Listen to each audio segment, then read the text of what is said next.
जय हिंद। कैसे हैं आप? जैसा कि प्रीवियस क्लास में हमने बात की थी, ऋग्वैदिक कालीन या वैदिक कालीन जो समाज था उसमें जो महिलाओं की स्थिति थी वह क्या थी। फिर हमने बात की थी समाज का स्वरूप क्या था, जिसमें हमने बात की थी वर्ण व्यवस्था की, महिलाओं की स्थिति के संदर्भ में भी बात की थी। अब हम बात करेंगे जो मेरा नया चैप्टर है, हम कह सकते हैं नई जो हमारी क्लास है, वह वैदिक साहित्य से संबंधित है। अर्थात वह साहित्य जिससे हमें तत्कालीन समाज की जो राजनीतिक स्थिति थी, सामाजिक स्थिति थी, महिलाओं की जो स्थिति थी और आर्थिक जो स्थिति थी उसके बारे में हमें पर्याप्त जानकारी प्राप्त हो जाती है। वैदिक साहित्य के बारे में अब हम समझेंगे। जैसा कि आप देख रहे होंगे, वेद, ब्राह्मण ग्रंथ, अरण्यक और उपनिषद लिखा हुआ है। पहले तो हम यह समझेंगे कि यह क्यों हमने लिखा है। जैसा कि हमने बताया था कि 1500 BCE से लेकर 1000 BCE बिफोर कॉमन एरा तक की जो जानकारी का जो मुख्य स्रोत है वह है ऋग्वेद। 1000 BCE के बाद से जो अन्य जो हमारे जो वेद हैं, जैसे यजुर्वेद, सामवेद, अथर्ववेद के माध्यम से लगभग हमें 600 वर्षों का इतिहास पता चलता है। इसीलिए वेद को आरंभिक लगभग हम कह सकते हैं 1000 वर्षों का जो इतिहास था उससे हमें पर्याप्त मात्रा में वेदों के माध्यम से हमें जानकारी प्राप्त हो जाती है। बात करेंगे ब्राह्मण ग्रंथ। चूँकि हम जानते हैं कि जो वेदों की जो रचना हुई है वह क्लिष्ट संस्कृत भाषा में हुई है। उन्हें आम जनमानस के माध्यम से समझना या आम जनमानस उन जो उसमें सूक्तों का प्रयोग हुआ है या मंत्रों का प्रयोग हुआ है उन्हें समझ पाना काफ़ी ज़्यादा उनके लिए मुश्किल का काम है। इसीलिए आगे चलकर वेदों पर ब्राह्मण ग्रंथ की रचना की गई। अर्थात हम यह कह सकते हैं कि जो ब्राह्मण जो ग्रंथ थे उनका जो आधार थे वह वेद ही थे। वेदों के माध्यम से यह हम कह सकते हैं ब्राह्मण ग्रंथों के माध्यम से वेदों को सरलीकृत या सरल भाषा में सरलीकृत व्याख्यायित किया गया।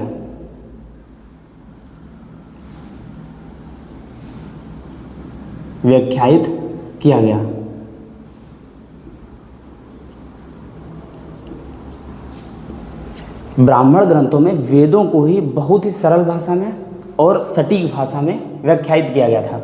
पर यहाँ पे हम देखते हैं ब्राह्मण ग्रंथों में कर्मकांडों पर ब्राह्मण ग्रंथों में अत्यधिक बल दिया गया था। कर्मकांडों पर अत्यधिक बल। सिंपल हम ये समझेंगे कि जैसे हमने बताया था कि वेद में या ऋग्वेद में 10 मंडल हैं। उन 10 मंडलों में सूक्तों का या मंत्रों का उच्चारण किया गया है या मंत्रों का उल्लेख किया गया है। उन मंत्रों को सरल भाषा में ब्राह्मण ग्रंथों के माध्यम से व्याख्यायित किया गया था या ब्राह्मण ग्रंथों में उनकी व्याख्या सरल रूप में की गई थी ताकि लोग आसानी से चीज़ों को समझ सकें। फिर आगे चलकर अरण्यक की रचना होती है। अरण्यक का क्या मतलब था? जैसा कि आप जानते हैं अरण्य का मतलब होता है वन। यहाँ पे जो महर्षि जो लोग थे या महर्षि जो लोग थे उन्होंने वनों में जाकर जो वेदों का जो गूढ़ रहस्य था या उनकी जो ज्ञान की छिपी हुई बातें थी उनकी रचना की थी अरण्यकों की। इनका भी आधार वेद थे। जैसे एग्जाम्पल के तौर पे यह समझेंगे कोई एक सूक्त है या कोई एक मंत्र है, उसका अरण्यक के माध्यम से उस मंत्र का जो हम कह सकते हैं कि उसका जो मूल या उसका जो गुणात्मक या छिपा हुआ जो उसका अर्थ था जिसके माध्यम से मानव जीवन को और सरलीकृत किया जा सके, तो अरण्यक ग्रंथों में यह किया गया। इसमें जो वेदों की जो गूढ़ बातें थी, गूढ़ बातों का उल्लेख। यह क्रम आप याद रखिएगा क्योंकि अक्सर जो एग्ज़ाम होते हैं, स्पेशली अगर हम बात करें ग्रुप बी के जो एग्ज़ाम होते हैं जैसे कि PCS या लोअर PCS, RO, इन सारे एग्जामों में ये क्रम पूछ दिया जाता है क्योंकि ये जो क्रम है ये अलग अलग कालखंडों में हुआ है। पहले वेद आए, फिर वेदों पर ही ब्राह्मण ग्रंथ आए, ब्राह्मण ग्रंथों के बाद जो वेदों पर ही जो अरण्यक ग्रंथ थे वह लिखे गए। अरण्यक ग्रंथों के बाद आते हैं उपनिषद। पहले हम उपनिषद का अर्थ समझेंगे। इसका जो साधारण जो अर्थ होता है, साधारण अर्थ है गुरु के समीप बैठना। गुरु के समीप बैठना। अब हम उपनिषद के बारे में थोड़ी बात करेंगे क्योंकि हम जानते हैं जो हमारे उपनिषद हैं उनकी संख्या 108 है। भारतीय हम कह सकते हैं इंडियन फिलॉसफी की शुरुआत या भारतीय दर्शन की शुरुआत उपनिषद से ही मानी जाती है। उपनिषद सामान्यतः हम यह कह सकते हैं यह जो महर्षि थे या ऋषि थे उनके चिंतन और मनन का प्रतिफल थे। उपनिषद भी जो उनका आधार था वह वेद ही थे। वेदों के माध्यम से हम कह सकते हैं वेदों की जो दार्शनिक पहलू था या वेदों का जो दार्शनिक पहलू था उसे उपनिषद के रूप में लिखा गया था। उपनिषद में चिंतन और मनन प्रबल था। चिंतन और मनन प्रबल। इन्होंने कर्म कांडों की पूरी तरीके से आलोचना की या भर्त्सना की है। कर्म कांडों की आलोचना।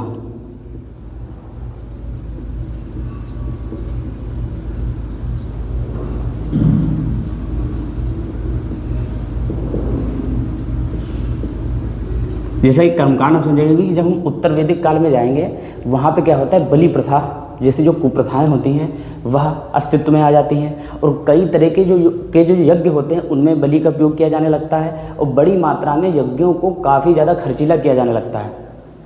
आप समझ रहे होंगे बातों को कि उपनिषद में इन सब की आलोचना की गई थी कि और उपनिषद में एकेश्वरवाद प्रबल दिया गया था, एक ईश्वर की बात की गई थी।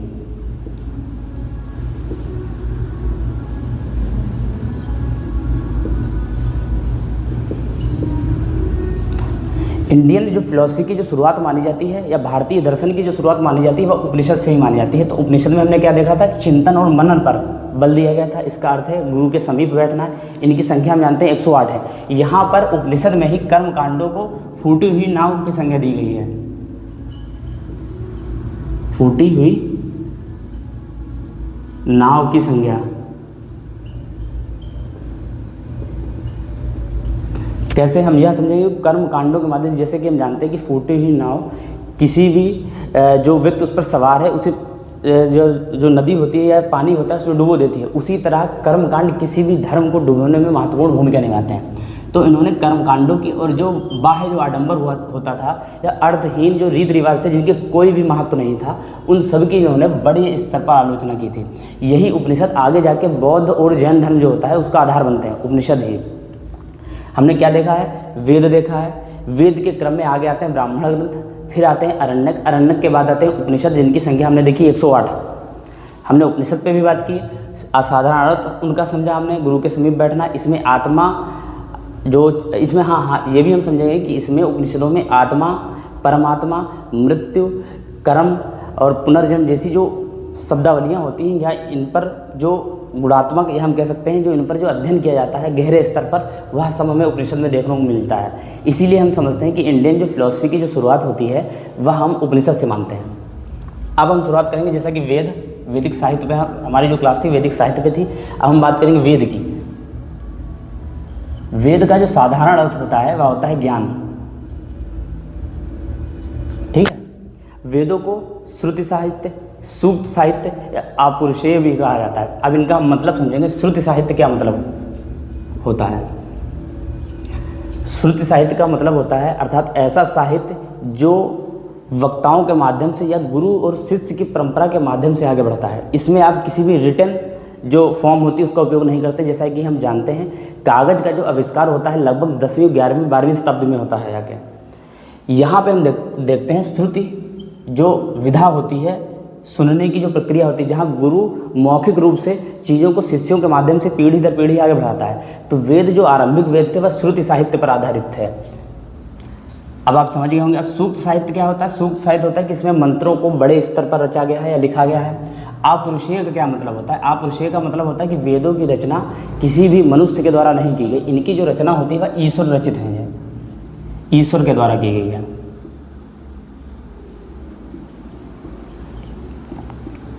आगे जाकर वेदों को संकलित कौन करता है या उनके संकलनकर्ता होते हैं वेद व्यास।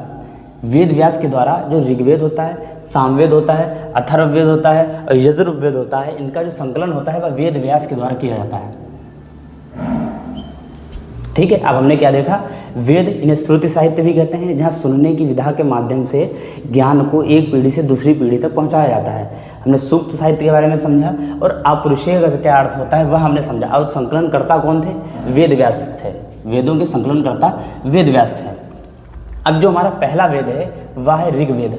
जैसा कि हम जानते हैं कि 1500 BCE बिफोर कॉमन एरा से 1000 BCE जो बिफोर कॉमन एरा का लगभग 500 वर्ष का जो टाइम पीरियड है, उसकी हमें जो जानकारी है वो मिलती है ऋग्वेद से। ऋग्वेद उस कालखंड की जानकारी का एक प्रमुख स्रोत है। इसमें हम बात करेंगे मंडल की। इसमें 10 मंडल हैं। जैसा कि हम जानते हैं कि संविधान में लगभग 25 भाग हैं। अगर हम सब पार्ट को जोड़ लेते हैं 25 भाग हैं। उसी तरह से ऋग्वेद में 10 मंडल हैं। प्रत्येक मंडल की रचना अलग अलग ऋषि के द्वारा की गई है और प्रत्येक मंडल की अपनी एक खास विशेषता है। तो हम देखेंगे 10 मंडल हैं। अब इन 10 मंडल में जो इम्पोर्टेंट जो मंडल हैं उन पर हम बात करेंगे, उनके जो रचयिता है वह कौन है। जैसा कि जो दूसरा जो मंडल है इसकी रचना भार्गव ऋषि ने की थी। जो दूसरा मंडल है इसकी रचना भार्गव ऋषि ने की थी। जो तीसरा जो मंडल है हमारा, इसकी रचना विश्वामित्र ने की थी। जैसा कि आप विश्वामित्र को जानते ही होंगे। इसी तीसरे मंडल में सबसे जो इम्पोर्टेंट बात है, गायत्री मंत्र का उल्लेख है। गायत्री मंत्र तो आप सब जानते ही होंगे, पर यह हमारे लिए जानना जरूरी है कि गायत्री मंत्र सूर्य देवता को समर्पित है। सूर्य देवता को समर्पित। जैसा कि हम पहले बता चुके हैं, ऋग्वैदिक कालीन जो लोग थे वो प्रकृति पूजक थे, प्राकृतिक तत्वों की उपासना करते थे। ठीक है। इसी में जो तीसरा जो मंडल है, इसकी जो रचना की या इसके रचयिता कौन है, विश्वामित्र हैं। इसी तीसरे मंडल में गायत्री मंत्र का उल्लेख मिलता है, जो ओम भूर्भुवः स्वः तत्सवितुर्वरेण्यम भर्गो देवस्य धीमहि धियो यो न प्रचोदयात्। यह जो गायत्री मंत्र है हमारा, यह सूर्य देवता को समर्पित है।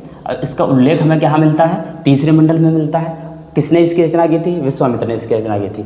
चौथा जो हमारा मंडल है, यह वामदेव जो ऋषि हुए हैं उनके द्वारा इसकी रचना की गई है।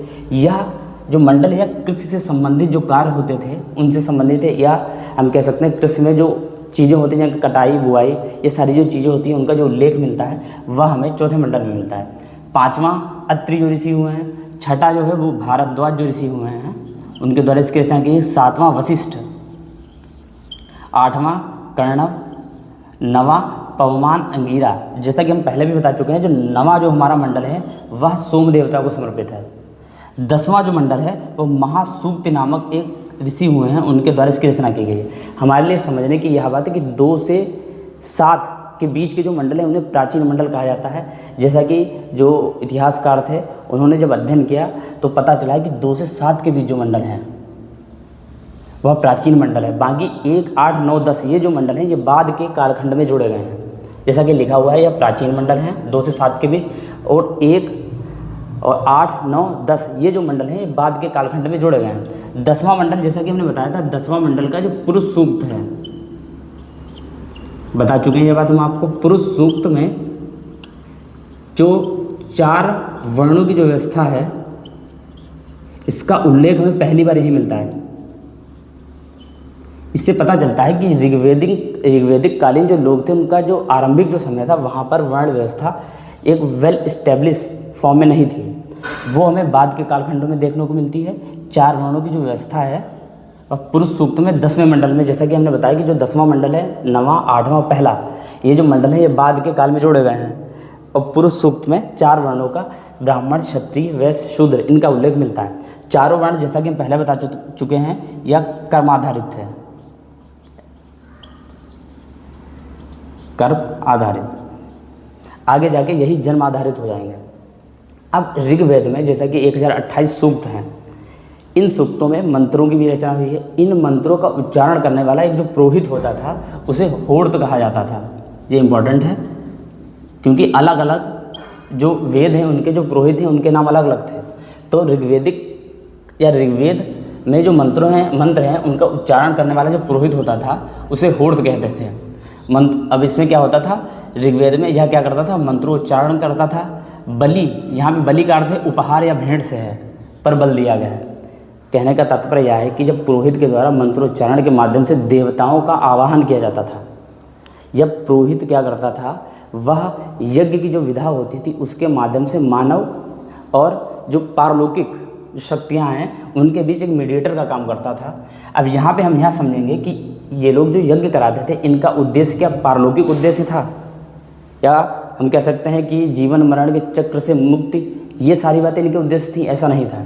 इनका जो यज्ञ कराने का या हम कह सकते हैं धार्मिक अनुष्ठान कराने का प्रमुख उद्देश्य था वह लौकिक हित पर आधारित था। लौकिक हित, इसके पीछे इनका लौकिक हित होता था। जिसमें यह धन धान्य, पशुओं और संतान, इन सारी चीज़ों की कामना के लिए यज्ञ कराते थे या धार्मिक अनुष्ठान कराते थे।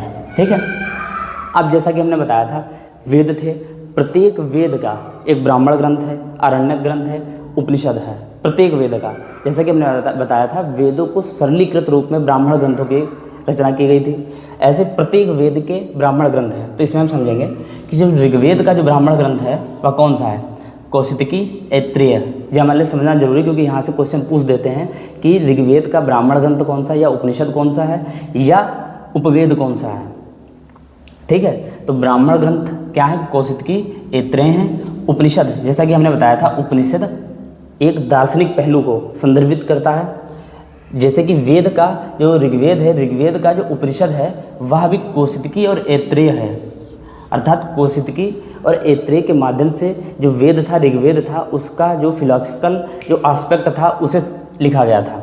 उपवेद इसका क्या था? उपवेद इसका था आयुर्वेद। इसके रचयिता कौन थे? प्रजापति थे। उम्मीद है कि आपको ऋग्वेद से संबंधित सारी बातें समझ आ गई होंगी। वैदिक साहित्य की बात की, जहाँ पर हमने वेद की बात की, ब्राह्मण ग्रंथ की बात की, आरण्यक की बात की और उपनिषद की बात की। उपनिषद के संदर्भ में भी हमने समझा। फिर हमने वेद की बात की थी। वेद में हमने ऋग्वेद पर डिटेल से चीज़ों को समझी हैं। यहाँ पे क्वेश्चन किस टाइप से बनते हैं वो हम समझ लें। ये जैसे पूछ लिया जाता है, प्रत्येक वेद का अपना एक पुरोहित होता था, उसका जो नाम होता था वो अलग अलग होता था। ठीक है। अब प्रत्येक वेद का जो हम कह सकते हैं कोर फैक्टर था वो क्या था, तो उसमें हम ये समझना होगा, क्योंकि हमारे लिए, क्योंकि यहाँ से क्वेश्चन बन जाता है। इसमें मंत्रोच्चारण, बलि पर बल दिया जाता है। बलि मतलब उपहार। ठीक है।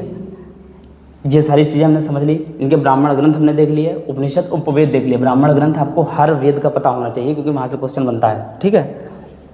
अब हम बात करेंगे हमारा जो दूसरा वेद है यजुर्वेद की। यजुर्वेद की हम बात करेंगे। यजु का जो अर्थ होता है, यजु का अर्थ होता है, या यज का अर्थ होता है यज्ञ से। यजुर्वेद में कर्मकांडों को और यज्ञ को, या कर्मकांडी जो विधाएं थी उस पर बल दिया गया है। कर्मकांडों और यज्ञ पर बल। दूसरा पॉइंट हमारे लिए आ जाए कि यह वेद ऐसा है जो गद्य और पद्य दोनों में लिखा गया है। ठीक है। यह एकमात्र वेद है जो गद्य और पद्य दोनों शैली में लिखा गया है। ठीक है। इसके दो भागों में, इसे दो भागों में डिवाइड किया जाता है। शुक्ल वेद, शुक्ल यजुर्वेद और कृष्ण यजुर्वेद। इसमें जो कृष्ण यजुर्वेद है वह गद्य और पद्य दोनों में है। जो शुक्ल यजुर्वेद है वह केवल गद्य में है। ठीक है। ये हमारे लिए समझना जरूरी है। अब इसके जो ब्राह्मण ग्रंथ हैं शतपथ और तैत्तिरीय हैं। शतपथ और तैत्तिरीय, जैसा कि हमने इसके जो ऋग्वेद के ब्राह्मण ग्रंथ समझे थे, कौशितकी, ऐत्रेय थे। यजुर्वेद के जो ब्राह्मण ग्रंथ हैं वह शतपथ और तैत्तिरीय हैं। उपनिषद कौन से हैं? ईश, बृहदारण्यक उपनिषद, तैत्तिरीय उपनिषद, यह उपनिषद हैं यजुर्वेद के। पुरोहित की बात करेंगे। जो यजुर्वेद में जो हम कह सकते हैं, यजुर्वेद में जो मंत्रों का उच्चारण करता था उस पुरोहित को अध्वर्यु कहा जाता था। अध्वर्यु कहा जाता था। यहाँ पर एक इम्पॉर्टेंट यह भी बात है कि हम जो यज्ञों की बात करते हैं, जैसे कि राजसूय यज्ञ, राजसूय यज्ञ, वाजपेय यज्ञ और अश्वमेध यज्ञ। अश्वमेध यज्ञ, ये जो यज्ञ हैं इनका जो उल्लेख मिलता है वह हमें यजुर्वेद में मिलता है। ठीक है। इनका जो हमें उल्लेख मिलता है यजुर्वेद में मिलता है। अब हम समझेंगे राजसूय यज्ञ क्या है। राजसूय यज्ञ, जब राजा गद्दी पर बैठता था तो वह राजसूय यज्ञ कराता था। वाजपेय यज्ञ में क्या होता था?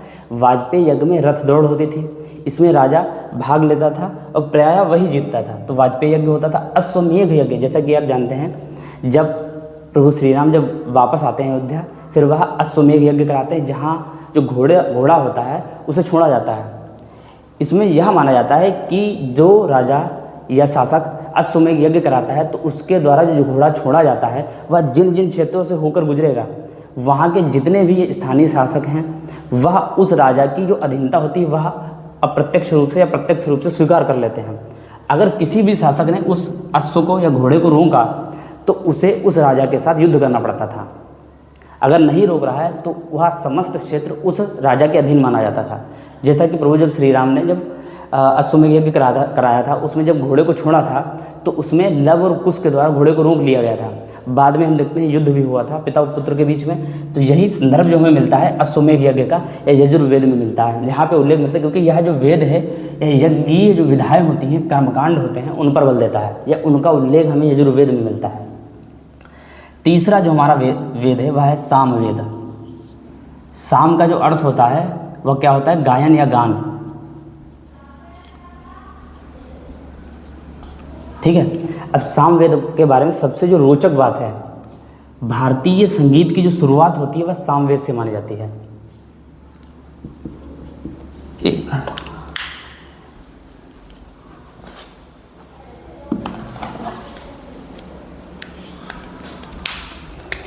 भारतीय जो संगीत है उसकी शुरुआत कहाँ से मानी जाती है? भारतीय संगीत की शुरुआत, भारतीय जो संगीत की शुरुआत वह सामवेद से मानी जाती है। सामवेद का या साम का अर्थ होता है गान या गायन।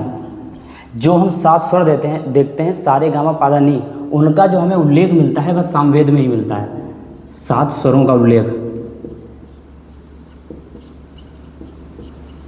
इसीलिए इस वेद को हम भारतीय संगीत का जनक भी कहते हैं, क्योंकि यहीं से एक गायन की जो विधा थी वह शुरू हुई थी। जैसा कि आप जानते हैं कि भारतीय संगीत की जो संगीत शास्त्र है या संगीत की जो दुनिया है उसमें 7 स्वरों का सारे गामा पादा नी का काफ़ी ज़्यादा महत्व है। तो वहीं से सामवेद की शुरुआत मानती है। सामवेद में क्या होता था, यहाँ पे जो ऋग्वेदिक कालीन जो वेद वो होते थे, मंत्र होते थे, उन्हें गायन विधा के माध्यम से बोला जाता था।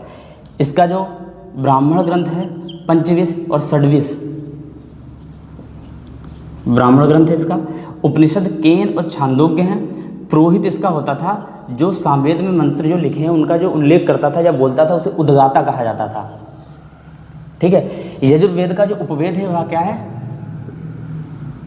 धनुर्वेद। और सामवेद का जो उपवेद है वह क्या है? गंधर्व वेद।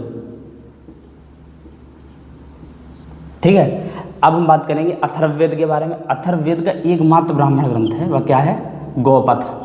अब हम बात करेंगे अथर्ववेद किन बातों पर बल देता है, तो वह क्या है? यह जादू टोने पर, जादू टोना, औषधीय महत्व,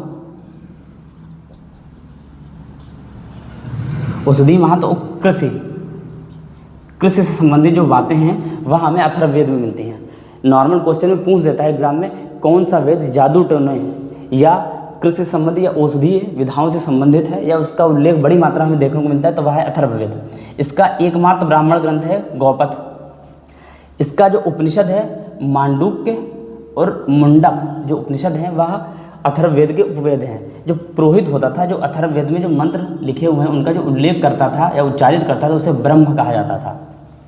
हमने इस तरीके से चारों जो वेद थे उनके जो बेसिक जो पॉइंट थे या कुछ जो इम्पोर्टेंट जो फैक्ट थे उन पर बात कर ली है। इसमें हमने पढ़ा ऋग्वेद के बारे में, यजुर्वेद के बारे में, सामवेद के बारे में, अथर्ववेद के बारे में। इसमें हमने प्रत्येक जो वेद था उसके ब्राह्मण ग्रंथ, उपनिषद और जो पुरोहित था जो उन्हें उच्चारित करता था उस बारे में पढ़ा है। बाकी जो वेद हैं वह किन किन चीज़ों से संबंधित रहे हैं वह भी हमने देखा है। उम्मीद है यहाँ तक आपको सारी चीज़ें समझ में आ गई होंगी। आगे हम कुछ जो इम्पोर्टेंट उपनिषद हैं उन पर बात करेंगे।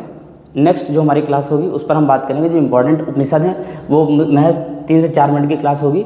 उसमें क्या होगा जिससे हमें नॉर्मल चीज़ें समझ में आ जाएंगी। जैसे कि गार्गी और याज्ञवल्क्य का जो संवाद मिलता है वो हमें बृहदारण्यक जो उपनिषद है यहाँ से हमें मिलता है वो। इसीलिए हो सकता है एग्जाम में पूछ दें कि गार्गी और याज्ञवल्क्य का संवाद किस उपनिषद में मिलता है, या यम नचिकेता का जो संवाद है, जो आध्यात्मिक जो संवाद है, वह हमें किस उपनिषद में मिलता है, तो हमें पता होना चाहिए। आगे हम उपनिषद पे बात करेंगे जो इम्पोर्टेंट उपनिषद है। वैसे इनकी संख्या तो 108 है, सब पर बात करना मतलब चीज़ें ज़्यादा हो जाएंगी, पर जो एग्ज़ाम के पॉइंट ऑफ व्यू से जो इम्पोर्टेंट है उन पर हम बात करेंगे। मिलते हैं नेक्स्ट क्लास में। जय हिंद, जय भारत।